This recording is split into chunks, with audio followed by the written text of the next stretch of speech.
أبزي ጫውጫውታን ወጥርን ዝበዝሖ ዓለም ኣእምሮኹም ዕረፍቲ ስኢኑ ዶ? ሓሳባትኩም ከመዓይልና ወፅዶ? ከቢድ መዓልቲ ውዒልካ ናብ ዓረት ክኽዲብ ከለኻ ኣእምሮኻ ግን ክቃላስን ክጭነቕን ይሓድር ድዩ? እቲ ዝበዝሐ ሓሳባት ደው ክብልና ደለኹሞ ክትቋፃፀሮ ይከኣልኩምን? እንተኾነ ግን ከመይ ጌርኩም ነቲ ዝተሓላለኸ ሓሳባትካ ከተህድእዎ ከም ትኽእሉ ጠፊእኩም ክኾን ይኽእል እዩ። ሎሚ ኣእምሮና ደግማይ ንምሕዳስ ናብ ሰላማዊ ህይወት ንምምላስ ዝሕግዙና 10 ቀለልቲ ግን ከዓ ወሰንቲ ዝኾኑ ልምድታት ንሪኢና። እዚ ቪድዮ እዚ ነቲ ጠፍአኩም ሰላም ንምምላስ ቀዳማይ ስጉምቲ ክኾን እዩ። ላይክ ብምግባር ጀምሮ ነዚ መሃራይ ቻናል ሓደሽቲ እንትኾንኩም ከዓ ሳብስክራይብ ብምግባር ኣባል ስድራ ቤትና ይኹኑ። ቀዳማይ ልምዲ ዲጂታል ፆም። ሶሻል ሚድያ ዝተሰርሐሉ መንገዲ በአጋጣሚ ኣይኮነን። ነፍሲ ወከፍ ላይክ፣ ኖቲፊኬሽን ወይ ኢንፊኒቲ ስኩለር ወይ ከዓ እቲ ዘይውዳእ መስሓብ ንሓንጎልና ዶፓሚን ዝበሃል ናይ ሓጎስ ኬሚካል ንኽፍኖ ይተባብዖ። እዚ ዶፓሚን እዚ ልክዕ ከም ሽኮር እዩ። ንሓፂር ግዜ ደስ የብለካ፣ ድሕሪ ግን ኣእምሮኻ ዝያዳ ይሃርፎን የድክሞን። ሓንጎልና ኣብ ክንዲ ዓሚቕ ሓሳባትን ሰላምን ዘተኩር ናይቲ ስልኪ ድምፂ ጥራይ ንኽፅበ ይገብር፣ ተማሃሪኹ ይተርፍ። እዚ ድማ ትኹረት ናይ ምስኣን ቀፃሊ ናይ ጭንቀት ስምዒትና ይፈጥር። ኣእምሮኹም ከም ሓደ ኮምፒተር ሕሰብዎ። ዲጂታል ፆም ዘይገብር ሰብ ኣብ ኣእምሮኡ 100 ታፕስ ወይ መስኮት ከፊትኩም ዝሰርሕ ኮምፒተር እዩ። ሓደ ገጽ ናይ ዜና፣ ሓደ ናይ ቲክቶክ፣ ሓደ ናይ ዩቱብ። እቲ ኮምፒተር ወይ ኣእምሮ ይውዒ፣ ይንቅጥቀጥ፣ ኣብ መወዳእታ ድማ ሃንግ ይገብር፣ ይሰርሕ፣ ይቆረፅ። ስልኪ ምዕፃው ማለት ነዞም ኩሎም ኣድከምቲ መስኮታት ዓፂኻ ነቲ ኮምፒተር ሪፍረሽ ከም ምግባር እዩ። እቲ ቀዳመይቲ 9 ደቂቕ ናይ መዓልትኹም ኣእምሮኹም ዝያዳ ንቑሕን ንሓድሽ ትምህርቲ ድሉው ዝኾነሉ ግዜ እዩ። ስልኪ ብምትንካፍ ግን ንኣእምሮኹም ካልኦት ሰባት ዝፀሓፉ ሓሳብን ጫውጫውታን ከም ዝወሓጥ ትገብርዎ። ነዚ ከዓ ከምዚ ይግበሩ። ስጉምቲ 1 ቅድሚ ምድቃስኩም ስልክኹም ካብ ዓራትኩም ርሕቕ ኣቢልኩም ኣቐምጥዎ። ስጉም 2 ንግሆ ምስ ተሳእኹም ኣብ ክንዲ ስልኪ 5 ደቂቕ ምስ ነብስኹም ተዘራረቡ ወይ ድማ ማይ ስተዩ። ስጉም 3 ነታ ቀዳመይቲ 9 ደቂቕ ንዓኹም ንዝጠቅም ስራሕ ኣውዕልዎ። ንኣብነት ጸሎት ምጽላይ መዓልትኩም ሰላም ይገብሮ። ካብኡ ከዓ ስድራኹም ንምዕላል ተጠቐምሉ። ሓደ ነገር ኣይትረስዑ፣ ነቲ ስልኪ ንዓኹም ንኽትጥቀምሉ እዩ ተሰሪሑ። ንስኹም ግን ንስልኪ መገልገልቲ ትኾነለኹም። መብዛሕትና ስልኪ ንጥቀመሉ ዘለና ይመስለና፣ ግን እቲ ሓቂ ምስ ንሪኦ እቲ ስልኪ እዩ ንዓና ዝጥቀመልና ዘሎ። ከመይ እንተኢልኩም ንስኹም ዶ ትውስኑ ወይስ እቲ ስልኪ? ሓደ ሰብ ክፅውዕ ከሎ ወይ ሓደ ኖቲፊኬሽን ክመፅእ ከሎ እቲ ስልኪ ክፈትንሉ ይዝዘኩም ኣሎ። ንስኻትኩም ድማ ዝሓስኩሞ ሓሳብ ቆሪፅኩም ዝነበረኩም ስምዒት ገዲፍኩም ንዑ መልሲ ትህቡ። እዚ ማለት ስልጣን ኣብ ኢድ እቲ መሳርሒ ኣሎ ማለት እዩ። ንስኹም ነቲ ስልኪ ዘይኮነስ እቲ ስልኪ ንዓኹም ይዝዘኩም ኣሎ ማለት እዩ። ክቡር ሃብትኩም ትሸጡ ኣለኹም። ሶሻል ሚድያ ናፃ ወይ ፍሪ ዝመስለሉ ምክንያት ንዓኹም ከም ፍርያት ወይ ከም ፕሮዳክት ስለትጥቀመልኩም እዩ። እቲ ዝሸጥዎ ዘለዉ ትኹረትኩም ወይ ኣተንሽንኩም እዩ። ንሓንቲ ሰከንድ ክትጥምቱ ኢልኩም ዝኣትኹም ስልኪ ንሓደ ሰዓት ክትጥቀሙ ከለኹም እቲ ስልኪ ከባኹም ዝደልዮ ነገር ረኺበሎ ማለት እዩ። እቲ ዝኸሰርኩሞ ግን እቲ ክምለስ ዘይኽእል ግዜኹምን ሰላም ኣእምሮኹምን እዩ። ብኻሊእ ከዓ መንነትኩም ይቕረፅ ኣሎ። እቲ ስልኪ እንታይ ክትገዝኡ ከም ዘለኩም፣ ከመይ ክትመስሉ ከም ዘለኩም፣ ኣየናይ ዜና ክትሰምዑ ከም ዘለኩም ይውስነልኩም ኣሎ። በዘይ ምፍላጥኩም ሓሳባትኩም ብመገዲ ስክሪን ይቕረፅ ኣሎ። መገልገልቲ ትኾነለኹም ክንብል ከለና ናይ ገዛ ርእስኩም ሓሳብን ምርጫን ስኢንኩም በቲ ስልኪ ዝህበኩም ሓበሬታ ጥራይ ትነብረለኹም ማለት እዩ። እቲ መፍትሒ ነዚ ልምዲ እዚ ዲጂታል ፆም ክትጅምሩ ከለኹም ግን እቲ ስልጣን ናብ ኢድኩም ይመለስ። ስልኪ ምስ ዘለኹም ጥራይ ትኸፍቱ፣ ኣእምሮኹም ባዕሉ ክሓስብን ክምርምርን ዕድል ትህብዎ። ኣብ ክንዲ እቲ ስልኪ ንዓኹም ስኩለር ትገብረኩም፣ ንስኻትኩም ንመዓልትኩም ትመርሕዋ። እምበኣር ከስ ስልጣን ኣእምሮኹም ናብ ኢድኩም ንምምላስ እታ ቀዳመይቲ ስጉሚ ነቲ ዘየቋርጥ ጫውጫውታ ዲጂታላዊ ዓለም ደምዋል እዩ። እዚ ልምዲ እዚ ንኣእምሮኹም ባዶ ቦታ ወይ ስፔስ ይፈጥረሉ። እቲ ዝተፈጠረ ባዶ ቦታ ድማ ብምንታይ ክትምልኡ ከም ዘለኩም ክትውስኑ ትኽእሉ ማለት እዩ። ካብቲ ናይ ስክሪን ብርሃን ወፂና ናብ ዝያዳ ዓሚቑን ውሽጣዊ ሰላም ዝህብን ካልኣይ ልምዲ ክንሰግር ኢና። ካልኣይ ልምዲ ሓይሊ ስቕታ። ስቕታ ከም መድሓኒት እዩ። መብዛሕትና ስቕታ ክንብል ከለና ባዶነት ወይ ኢምፒቲ ይመስለና። እቲ ሓቂ ግን ስቕታ ዝበለፀ መመላታ እዩ። ሓንጎልና ቀፃሊ ድምፅን ሓበሬታን ክሰምዕ ከሎ ኣብ ናይ ምክልኻል ስምዒት ዝነብር። ኣብ ስቕታ ክኸውን ከሎ ግና ሓንጎልና BDNF ዝበሃል ፕሮቲን የፍሪ። እዚ ፕሮቲን እዚ ልክዕ ከም መጋቢ ሓንጎል እዩ። ንዝደኸሙ ወሃያታት ይሕወዮም፣ ሓደስቲ መተሓላለፊ መስመራት ድማ ይፈጥር። ስለዚ ስቕታ ግዜ ምጥፋእ ዘይኮነስ ንሓንጎልና ሰርቪስ ወይ ፅገና ምግባር እዩ። ሓደ ሰዓት ተባላሹ ናብ ሰራሕተኛ ሰዓት እንትወስድኩሞ እቲ ሰራሕተኛ ነቲ ደቀቕቲ ክፍልታት ንምርኣይን ንምፅጋንን ዓብዪ ፀጥታን ትኹረትን የድልዮ። ኣብ ከባቢኡ ጭርሖ ምርሖ እንተሃልዩ ነቲ ንእሽተይ ጌጋ ክረኽቦ ይኽእልን እዩ። ኣእምሮኹም እውን ልክዕኹም እዩ። ብጭንቀት ብብዝሒ ሓሳባት ክበላሾ ከሎ እቲ ውሽጣዊ ጥበብኩም ክፅግኖ እንተኮይኑ ካብቲ ደጋዊ ጨውጫውታ ተዓፂኹም ናብ ስቕታ ክትኣትዉ ይግባእ። ኣብ ስቕታ ጥራይ ኢኹም ነቲ ዝተበላሸወ ስምዒትኩም ክትፅግንዎ ትኽእሉ። ን20 ደቂቓ ኣብ ስቕታ ኮፍ ምባል ከቢድ ክመስል ይኽእል እዩ፣ ግን ከምዚ ጌርኩም ጀምርዎ። ከም ደመና ረኣይዎሞ ሓሳባትኩም ክመፁ ከለዉ ስለምንታይ ከምዚ ሓስበ ኢልኩም ኣይትከራኸሩ። ልክዕ ኣብ ሰማይ ዝሓልፍ ደመና ከም እትሪእዎ እዙይ ሓሳብ እዩ በሉ እሞ ሕልፍዎ። ትኹረትኩም ኣብ ምስትንፋስኩም ይኹን ኣእምሮኹም ፋሕ እንተይሉ ናብቲ ዝመፅን ዝኣቱን ምስትንፋስኩም ተመለሱ። ውፅኢቱ ድሕሪ ዘን 20 ደቂቓ ኣእምሮኹም ከም ሓደ ፀረየ ቃላይ ህድእ ዝበለ ስምዒት ክስምዓኩም እዩ። ስቕታ ንዓለም ምፍራሕ ዘይኮነስ ንዓለም ንምስዓር ዘድሊ ውሽጣዊ ሓይሊ ምእካብ እዩ።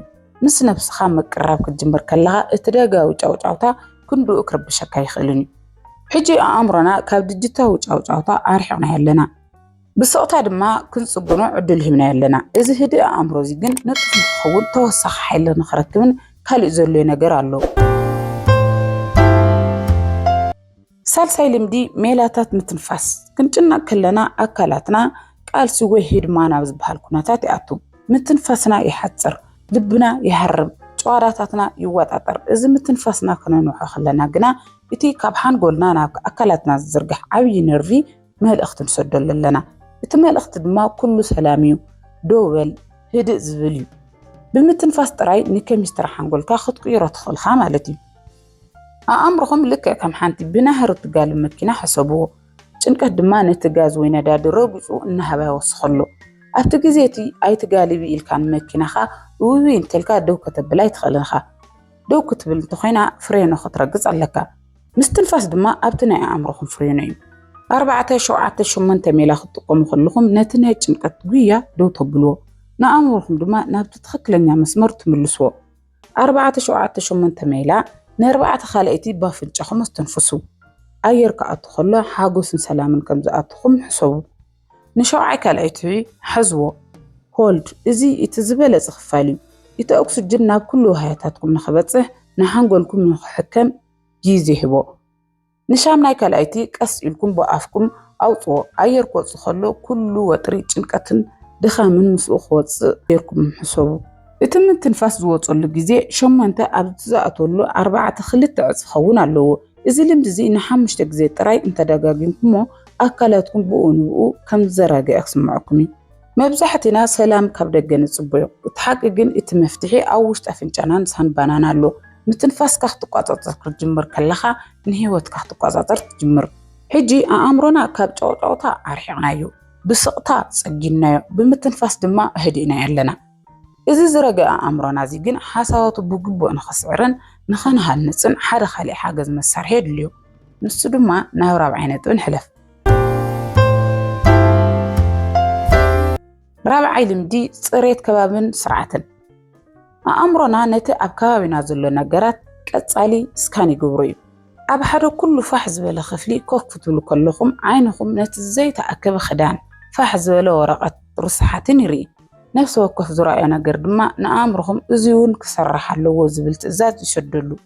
እዚ ማለት ስራሕ ከይጀመርኩም ኣእምሮኹም በታ ኣብ ዙርያኹም ዘሎ ጫውጫውታ ተወጢሩ እንደኸምን ይውዕል ማለት እዩ። ከባቢኹም ከተፅርዩ ከለኹም ንኣእምሮኹም ካብዚ ቀፃሊ ኖቲፊኬሽን ናይ ደገ ጫውጫውታ ናፃ ትገብረሉኹም ማለት እዩ። ኣእምሮኹም ከም ሓደ ፕሮጀክት ሕሰቡ። እቲ ምስሊ ዝዓርፈሉ ስክሪን ግን ርስሓትን ሓመድን እንተሃልዎ እቲ ዝመፅእ ስእሊ ፍፁም ንፁር ክኸውን ኣይኽእልን እዩ። ኣብ ሓደ ኩሉ ፋሕ ዝበለሉ ጠረጴዛ ስራሕ ክትሰርሑ ክትፍትኑ ከለኹም ኣእምሮኹም ነቲ ንፁር ስራሕ ኣብ ክንዲ ዘተኩር ነቲ ኣብ ዙርያ ዘሎ ርስሓት ክሓክኽ ይውዕል። ክፍልኹም ወይ ጠረጴዛኹም ከተስርዑ ከለኹም ግን ነቲ ምስሊ ዝዓርፈሉ ስክሪን ተሓፅበሉኹም ማለት እዩ። ሽዑ ሓሳባትኩም ንፁርን ብሩህን ይኸውን። ገዛ ሙሉእ ብሓንሳብ ክትውድእ ምፍታን ባዕሉ ጭንቀት ክፈጥር ይኽእል እዩ። ስለዚ ብኸምዚ ጀምሩ። ሓንቲ ኩርናዕ ጥራይ ምረፁ። ሎሚ እቲ ስራሕ እትሰርሕሉ ጠረጴዛ ወይ እትድቅስሉ ዓራት ጥራይ ኣፅርዩ። ናይ 5 ደቂቃ ስራሕ ን5 ደቂቃ ጥራሕ ተጠቐሙ።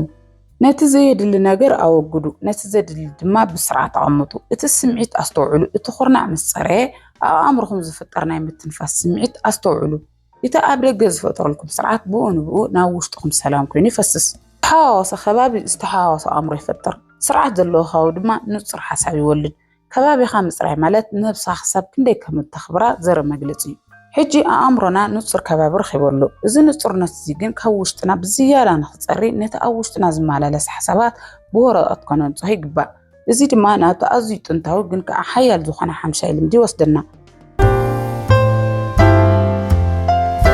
حمشة اللي مدي مصحف حساباتنا أمرنا ترايكو صنح خلو لك عخمتهم أو حدا عن كل زوجي سباتيهم مجمرتان موداتان يبلوم سلازي دما يركمنا حنقولنا حدا حساب دقاقي نزمتسلنا أي ترسع عن الموالي مصحفكم موقنا حنقولكم حجز حساب زي أو حسبوتاوي وراء سلازلو دقاقي مك حسبو أي اللي ننيلو عرفتي ركب بتوسخي مصحف نسمعتكم سم نخطوي حجزكم نأنا الدساي بلدنا نكمل بمخنات قلة تسكيف اللخو الكاك تصحف كلخا بتسأل أيمن مخان تفلت اللخا مالتيو سمزلو تساقام دما كتقوات أطران كتفتحن يغلقا أمرهم لك كم حدا عبيكو عطاس تحلال خفت لحسبو اتفت لي تحلال خلو ننوح ويحبرو كتفلتوا يدخلون مصحف ماله دما رأسي اتفت الحسكاب ببقرب مفتح مالتيو اتفت لي أو ورقتنا تزرقح مسكده اتحساباتكم سرعة حز اتزناورة جنقت ما يطفئ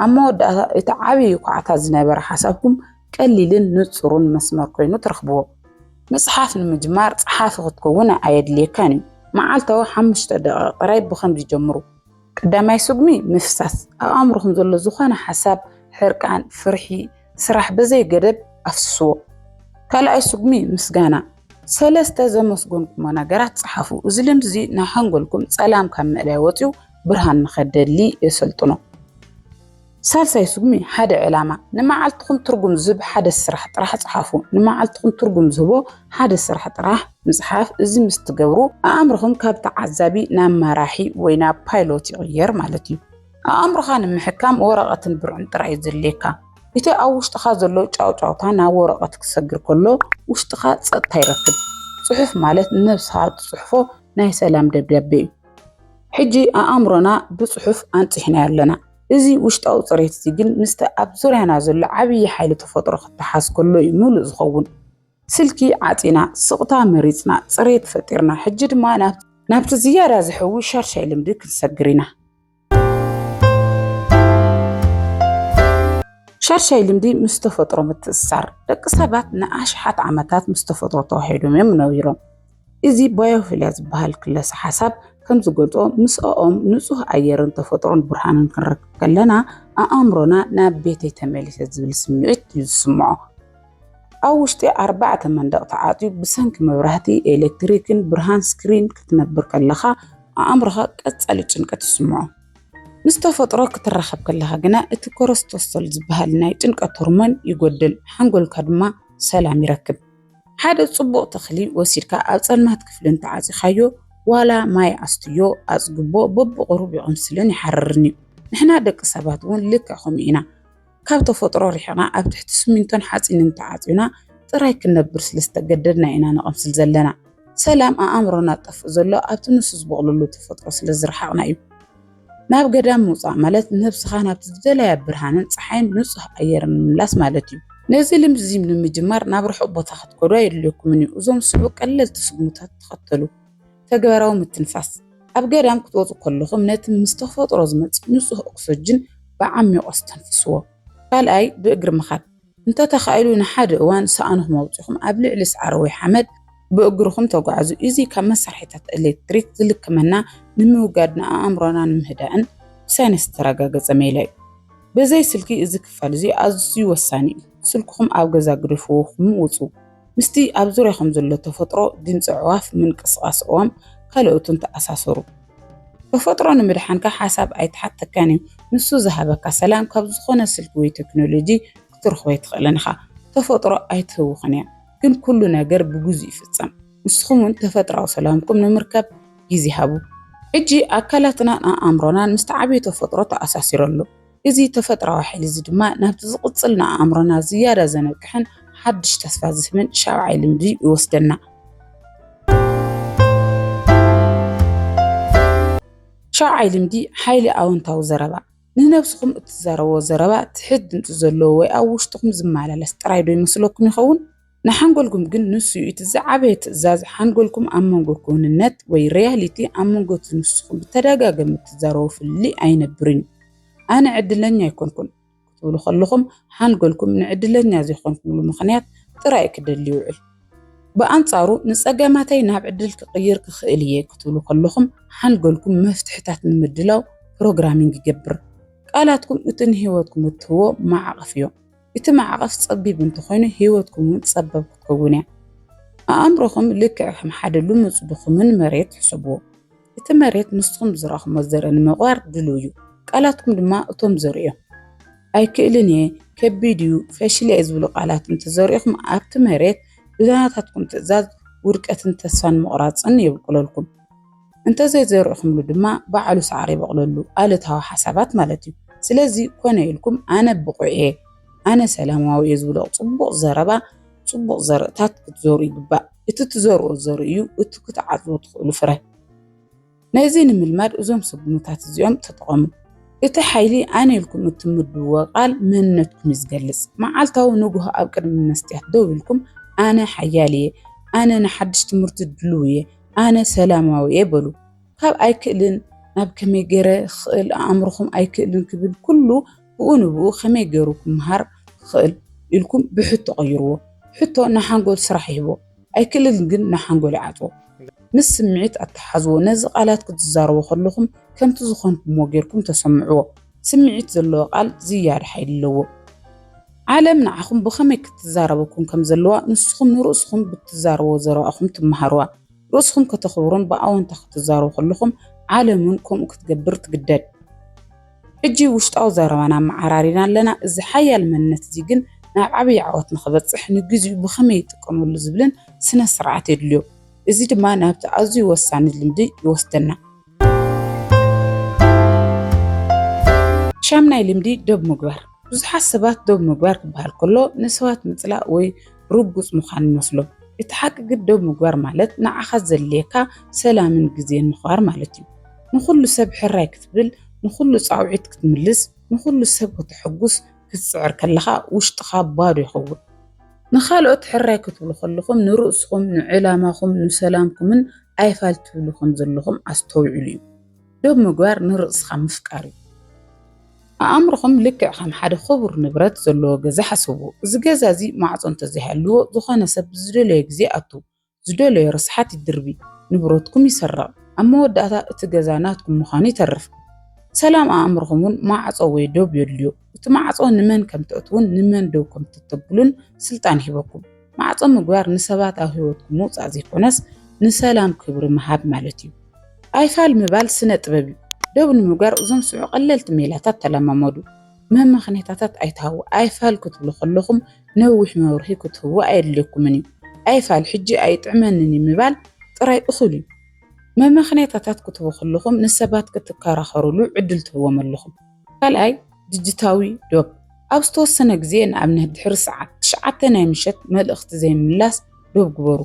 ቅድሚ ሕራይ ምባልኩም ዕርፍቲ ውሰዱ። ሓደ ሰብ ሓገዝ ክሓትኩም ከሎ ብኡ ንብኡ ሕራይ ኣብ ክንዲ ትብሉ ሓሲበ ክምልሰልካ በሉ። እዚ ግዜ እዚ ንርእስኩም እዚ ነገር እዚ ንሰላመይ ይርብሾ ድዩ ኢልኩም ክትሓቱ ዕድል ይህበኩም።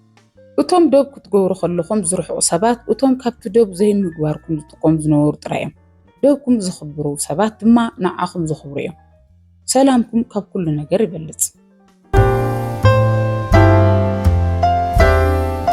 ታሽዓይ ልምዲ ቀጻሊ ምምሃር። ሰላም ኣእምሮ ክንብል ከለና ሓንጎልና ስራሑ ፈትሒቱ ዓፂ ይቕመጥ ማለት ዘይኮነስ ብኣወንታዊ ነገራት ተፀሚዱ ክዓቢ ማለት እዩ። ብዙሓት ሰባት ትምህርቲ ኣብ ትምህርቲ ጥራይ ዘብቅዕ ይመስሎም። እቲ ሓቂ ግን ሓንጎልና ኒውሮፕላስቲስት ዝበሃል ተፈጥራዊ ፀጋ ኣለዎ። እዚ ማለት ሓንጎልና ብዝኾነ ዕድመ ይኹን ሓድሽ ነገር ክመሃር ከለና ሓድሽ መገዲ ይሃንፅ ማለት እዩ። ክትመሃር ከለኻ ሓንጎልካ ይተሓደስ። እቲ ንጭንቀት ዝውዕል ዝነበረ ሓይሊ ድማ ናብ ምህዞን ፍልጠትን ይቕየር። ሓድሽ ፍልጠት ንጭንቀት ቦታ ይተርፎን እዩ። ምክንያቱ ሓንጎልካ ብሓደስቲ ተስፋታት ውድህታት ስለ ዝፅመድ።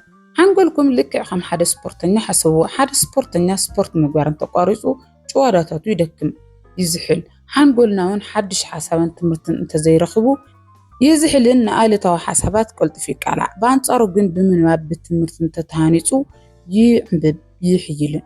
ሓንጎልኩም ዝያዳ ዝፍጠረሉ መንገዲ ሓድሽ ነገር ምስ እትመሃሩ ጥራይ እዩ።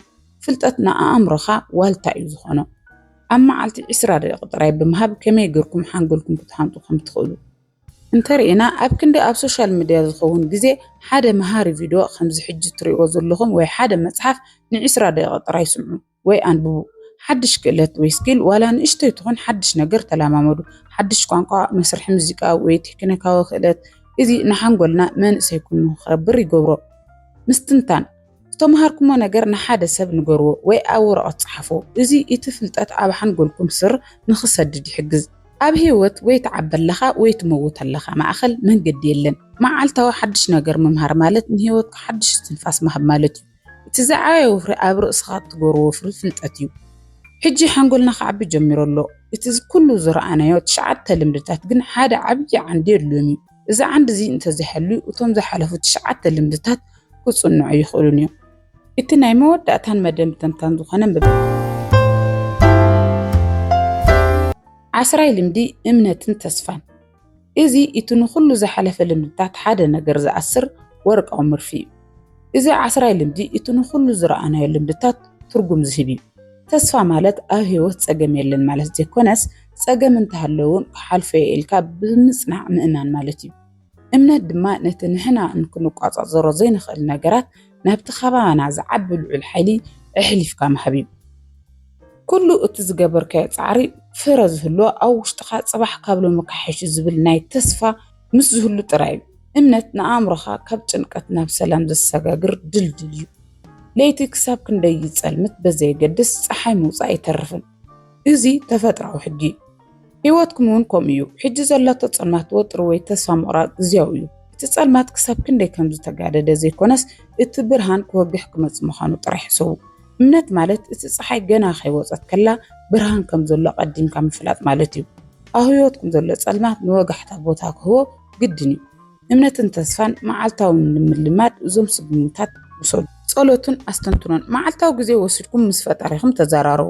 ጾርኩም ጭንቀትኩም ኣሕሊፍኩም ሃቡ። እዚ ተግባር እዚ ንኣእምሮኹም ካብቲ ኩሉ ነገር ባዕለይ ክፈትሓለኒ ዝብል ከቢድ ጾር የጋላግለኩም። ተስፋ ከም መሳርሒ ኣብ ጸልማት ግዜ እቶም ቅድሚ ሕጂ ዝሓለፍኩሞም ጸገማት ዘክሩ። ልክዕ ሓንቲ ዝሓለፈ እዚ እውን ክሓልፍ እዩ ኢልኩም ንርእስኹም ኣዘኻኽርዎ። ካልኣይ ኣዎንታዊ ትጽቢት። ካብቲ ኩሉ ግዜ ክፉእ ክመጽእ ኢልካ ምስጋእ፣ ጽቡቕ ክመጽእ ኢልካ ምጽባይ ልመዱ። ተስፋ ሓይሊ ኣለዎ። እምነት ንዘይረአ ነገር ክርኢ፣ ንዘይከኣል ነገር ክትዓመን፣ ንዘይብጭበጥ ነገር ድማ ክትሕዝ ተኽእለካ። ኩሉ ነገር ክሓልፍ እዩ። ንስኻ ግን ካብቲ ጸገም እዚ ብዝሓየለ መንነት ክትወፂኻ። እምበኣር እዚኦም 10 ልምድታት እዮም ነቲ ሲስተም ርሴት ወይ ከዓ ንኣእምሮና ከሕድሱ ዝብል ቪድዮና ምሉእ ዝገብርዎ። ካብቲ ዘለና ወጥሪ ወፂና ኣእምሮና ኣስተሪእና ንጹር ራእይ ሒዝና ህይወትና ክንመርሕ ዝኽእሉና መሳርሒታት እዮም።